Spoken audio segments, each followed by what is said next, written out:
প্রিয় দর্শক, আমি আপনাদেরকে এমন একটি সহজ পদ্ধতি দেখাবো, যেই পদ্ধতিটা যুগের পর যুগ এই কৃষি সমাজের উন্নয়নের ক্ষেত্রে কাজ করে আছে। একটা সহজ সিম্পল পদ্ধতি, যেই পদ্ধতিটা আপনার পোকামাকড়ে যে করে থাকে ফসলের ক্ষতি, সেই ক্ষতি থেকে রক্ষা করার জন্য একটি সহজ পদ্ধতি।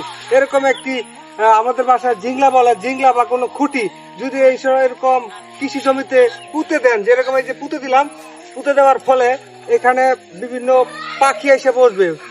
যেসব পাখিরা ক্ষতিকর পোকামাকড় খেয়ে থাকে, আর এই ক্ষতিকর পোকামাকড় এরকম ধান ক্ষেতের ক্ষতি করে থাকে, সে সকল ক্ষতিকর পোকামাকড় এখানে বসা পাখিগুলি খেয়ে থাকে। খাওয়ার ফলে ফলশ্রুতিতে এসে এরকম ধান ক্ষেতের প্রায় 40% ক্ষতিকর পোকা এভাবে প্রাকৃতিক ভাবে ধ্বংস হয়ে যাওয়ার ফলে পরিপূর্ণ হয় ধান ক্ষেতের ফলন।